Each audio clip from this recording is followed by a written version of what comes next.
কোমর ব্যথার ক্ষেত্রে আমরা আরেকটা বিষয় খুব দেখি যে অপারেশন শব্দটা, যে অপারেশন করা লাগবে এবং এটা পেশেন্ট ভয়ও পায়। অ্যাকচুয়ালি স্যার অপারেশনটা কখন প্রয়োজন হয় এই ধরনের রোগীদের ক্ষেত্রে? ধন্যবাদ। আসলে দেখুন যে আমরা যদি এভাবে চিন্তা করি দর্শক শ্রোতা,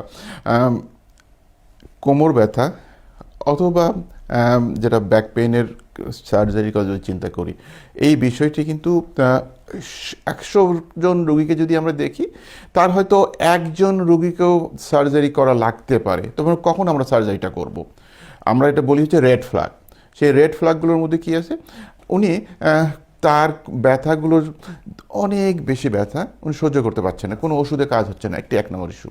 2 নম্বর হচ্ছে আমরা যেটা বলি হচ্ছে কর্ডাইকোনাস সিনড্রোম। কর্ডাইকোনাস সিনড্রোম মানে পায়ে অবশ অবশ লাগছে, উনি প্রস্রাব পায়খানা ধরে রাখতে পারছেন না, অথবা উনি কখন তার প্রস্রাব আসলো, কখন সে পায়খানায় গেল সেটা আর বলতে পারছেন না। এইরকম একটি জায়গা যদি হয়, এই জায়গাগুলোতেই শুধুমাত্র এক ইন্ডিকেশনস হচ্ছে সার্জারি ফর ব্যাক পেইন। এর বাইরে ব্যাক পেইন কিন্তু আমরা অনেক percentage of back pain medication ইন্টারভেনশনে ভালো রাখা সম্ভব। ঢাকা পেইন ম্যানেজমেন্ট সেন্টার, ব্যথা নিরাময়ে আমরাই প্রথম।